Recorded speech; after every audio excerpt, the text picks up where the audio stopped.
Kita lanjutkan Al-Baqarah ke-61.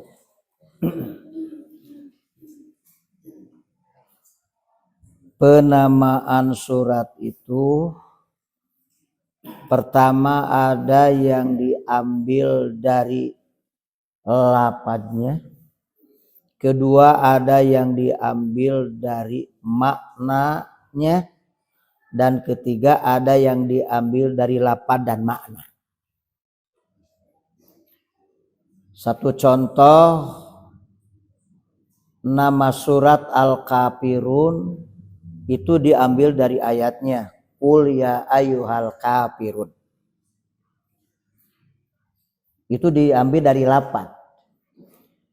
Yang kedua diambil dari makna. Seperti surat Al-Ikhlas. Itu tidak ada kata-kata ikhlas yang ada pada surat Al-Ikhlas itu. Tapi isi surat Al-Ikhlas itu tentang kemurnian tauhid, Al-Ikhlas. Ya. Ada juga penamaan surat yang diambil dari lafadz dan makna. Seperti surat Al-Baqarah. Diambil dari lafadznya, memang kata Baqaratun ada pada surat Al-Baqarah. Yang kedua dari maknanya, kisah Al-Baqarah ini ketika ada seseorang yang terbunuh tapi tidak tahu siapa pembunuhnya. Dengan cerita yang panjang, Allah memerintahkan kepada Nabi Musa agar mengambil ekor dari buntut sapi yang nanti akan dipukulkan kepada orang yang meninggal. Lalu orang yang meninggal itu bangun dan mengatakan qatalani fulanun, si fulan telah membunuhku. Jadi diketahui siapa pembunuhnya. Itu kisah Al-Baqarah memang panjang karena 286 ayat.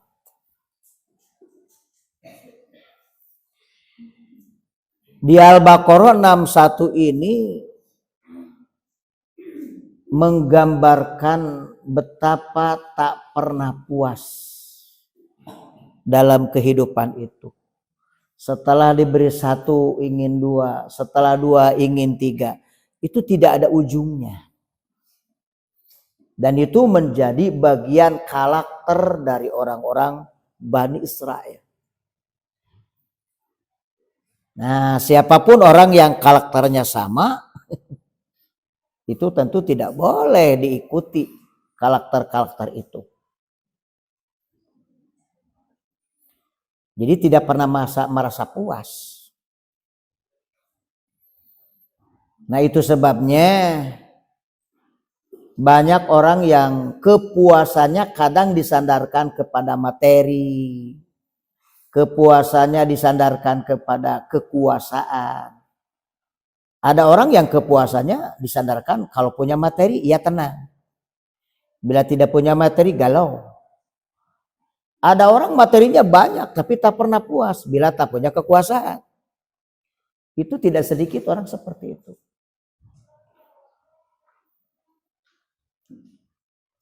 Oleh karena itu, gambaran kaya dalam Islam itu adalah dengan kaya hati, ya. Karena kalau orang menisbatkan kaya itu pada nominal, itu tidak selamanya orang puas. Kalau kita berbicara tentang ketenangan hati, dan itu tuntutannya dari mana? Ya dari nafsu. Ada orang punya uang 1 miliar. Besar nggak 1 miliar itu? Besar. Tapi keinginan lebih besar. Pinginnya beli mobil yang 2 miliar. Bingung nggak? Bingung karena masih kurang 1 miliar. 1 miliar itu besar, tapi karena keinginan lebih besar, ingin beli mobil rumah yang 2 miliar, otomatis kurang 1 miliar. Bingung juga akhirnya. Ada orang punya uang 50 ribu, nggak besar kan?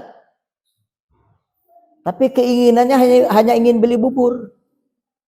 Berapa bubur? 1 mangkok? Hanya 10 ribu. Karena kebutuhannya hanya bubur, walaupun 50 ribu masih ada sisa, dia tenang dengan 50 ribunya. Makanya sabda Rasulullah, laisal gina an kasrotil mal, bukan termasuk orang kaya dengan banyaknya harta. Walakinal gina nafsi, tetapi yang disebut kaya itu bagaimana mengolah jiwa, bagaimana mengolah diri, bagaimana mengolah hati. Kalau salah mengolah, salah hidup itu. Karena goniun itu kan istagna. Setiap orang merasa cukup itu kaya. Setiap orang yang merasa cukup, apapun yang didapati, sebesar apapun yang didapati itu kaya. Sekalipun besar yang didapati tapi tidak pernah merasa cukup, di saat itu ia sedang miskin. Paham? Ini kisah tentang Bani Israel. Ya. Coba perhatikan. Ini tidak hari ini kita tuntaskan karena ayatnya panjang ya. Wa'id kultum, dan ingatlah ketika kalian berkata. Ini kepada Bani Israel. Ya Musa, wahai Musa. Karena Nabi Musa ini nabinya. Jadi dari 25 nabi itu 24 nabi dari Bani Israel. Hanya 1 Nabi Muhammad, nabi dari kalangan bangsa Quraisy. Ini yang membuat orang Israel jemawa, merasa bangga karena hampir seluruh nabi itu dari Bani Israel. Termasuk kenapa mereka banyak menolak Nabi Muhammad, karena dianggap bukan Bani Israel. Lan nasbiro, kami tidak sabar. Boleh kamu ganti, kami tidak merasa puas dan cukup. Ala to'amin, hanya 1 jenis makanan. Aenau in minhu, yaitu 1 macam dari makanan wahid. Jadi hanya 1 macam dari makanan. Wa huwa al-manna wasalwa. Kemarin kan berbicara tentang manna wasalwa, burung dan madu. Kita bisa bayangkan itu makanan yang sangat luar biasa. Tapi mereka tetap tidak merasa cukup akan makanan itu. Licik orang Yahudi itu. Pad'u lana rabbaka. Ini licik. Kenapa kalimatnya pad'u lana rabbaka, tapi kenapa tidak robbana? Berdoalah engkau Musa untuk kami rabbaka, pada Tuhanmu. Seolah-olah mereka butuh Nabi Musa, Tuhannya Tuhan Musa. Apakah mereka punya Tuhan? Harusnya pad'u lana rabbana. Berdoalah engkau kepada Tuhan kita semua. Tapi mengatakan rabbaka, seolah-olah kurang mengakui akan Allah. Betul. Ini Yahudi ini. Berdoalah engkau untuk kami kepada Tuhanmu, bukan robbana, kepada Tuhan kami. Butuh akan Nabi Musa. Tapi seperti tak butuh Allah mereka.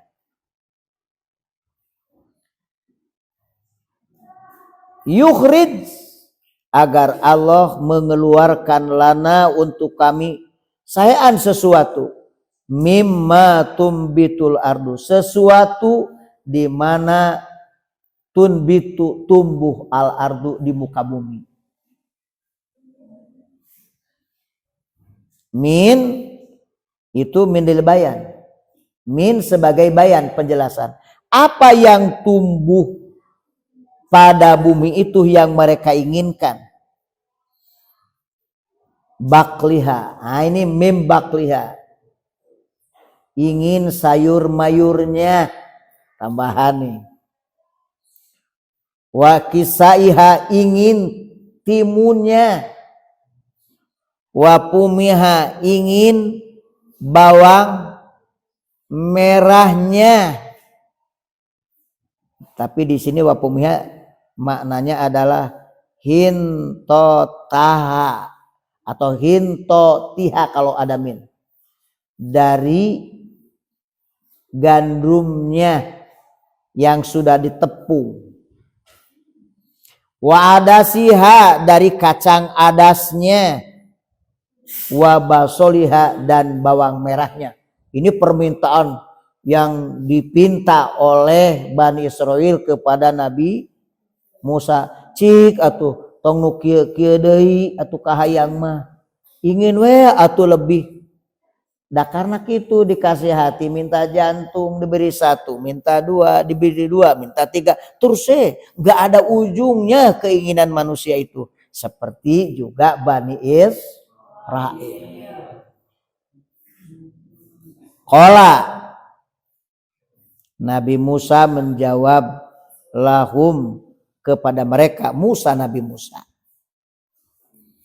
Nabi Musa itu bertanya, atas tabdiluna alladhi huwa adna akhassu,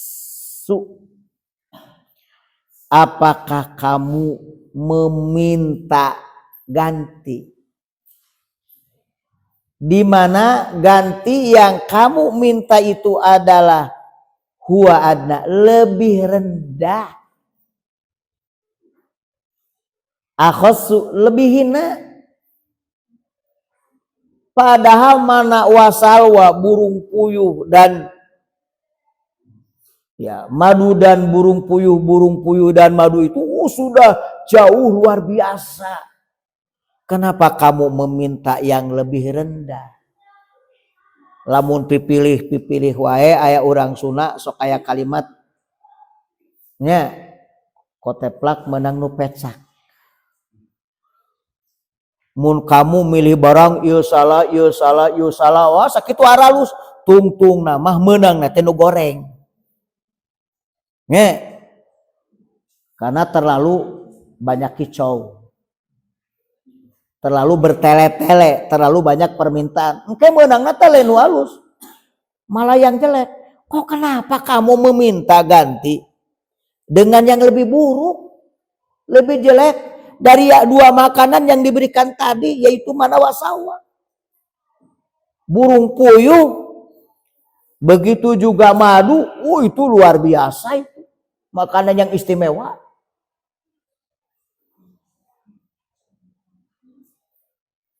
Billadhi huwa khair, di mana melepas yang baik lebih baik diganti dengan yang lebih buruk. Jadi mengambil yang akhassu, melepas yang asrofu, mengambil yang buruk, melepas yang baik.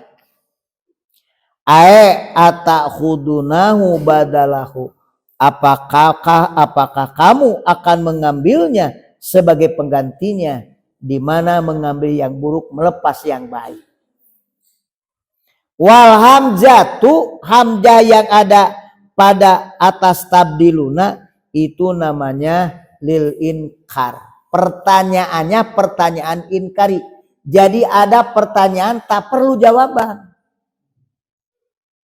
Kalau bertanya biasa mah babarinya, apakah kamu masih gadis atau janda? Jawab aja. Apakah kamu masih perjaka atau sudah duda? Jawabannya gampang.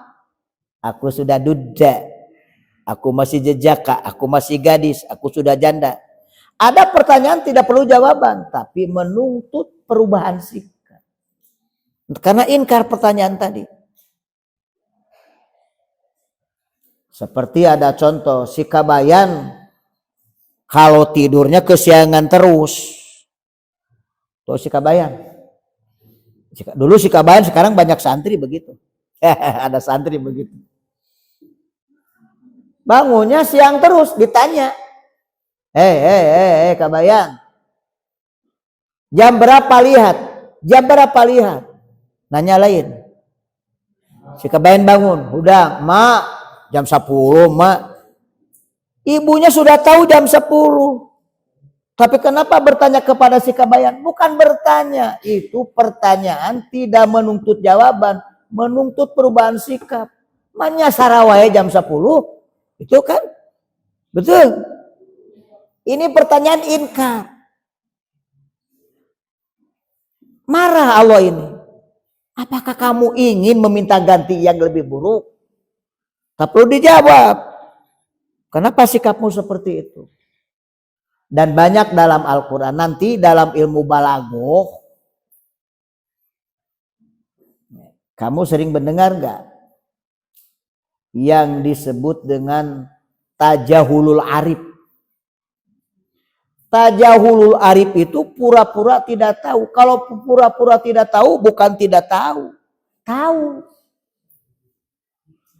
Nah, ada satu bentuk pertanyaan seperti taubih, inkar, ya. Itu tujuan pertanyaan tersebut menuntut perubahan sikap. Satu contoh dalam Al-Quran di surat Al-Waqiah. Apa ra'aitumul ma'alladzi tashrabun? Ini pertanyaan. Apakah kalian memperhatikan akan air yang kalian minum? Di sini Allah memberi pertanyaan. A'antum anzaltumuhu minal muzni am nahnul munzilun? Ini pertanyaan dari Allah. Apakah kalian yang menurunkan air hujan dari langit atau kamikah yang menurunkan air hujan? Apakah kalian yang menurunkan air hujan dari awan itu atau kami? Itu pertanyaan. Kita sudah tahu yang menurunkan air hujan siapa? Allah. Kenapa Allah bertanya itu? Allah bukan menuntut pertanyaan jawabannya ya Allah atau yang menurunkan, kami tidak bisa, bukan begitu. Ini pertanyaan inkari atau taubih. Kenapa kalian meminum air yang Allah ciptakan, Allah jadikan, sementara kalian tak pernah bersyukur kepada pemberi air. Ari caina dieut, ari kanu mere caina teh syukur. Itu di situ tuntutannya. Tak perlu jawaban, tapi tuntutannya perubahan sikap. Pertanyaan tadi. Di sini pun sama, menuntut perubahan sikap. Makanya walham jatul inkat. Fa'abau, maka mereka menolak ayarji'u untuk kembali. Mugen rek dibawa deui karena tempat nu tadi teh mugen. Sampai di sini pada Allah memanggilnya dalam ayat ini. Faqala ta'ala, Allah Ta'ala berfirman, yang belum bisa dituntaskan hari ini karena waktu. Insya Allah separohnya lagi kita akan lanjutkan di lain waktu karena waktunya sangat terbatas, karena kalian hari ini pun harus sekolah, mandi dan sarapan ya. Jadi sepotong dulu. Nanti firman Allahnya ya berikutnya tentang pengusiran Allah. Ihbitu misron dan seterusnya. Paham ya? Itu barangkali separuh dulu yang bisa disampaikan, dan nanti kita akan lanjutkan separuh ayatnya lagi karena belum tuntas. Terus ikuti, insya Allah semuanya ada manfaat untuk kita semua.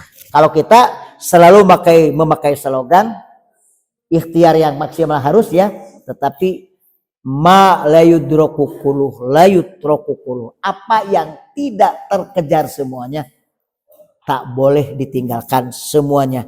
Apa yang tidak bisa dari semuanya tak boleh semuanya tidak bisa. Harus ada yang bisa dari sekian apa yang kita tidak bisa. Paham?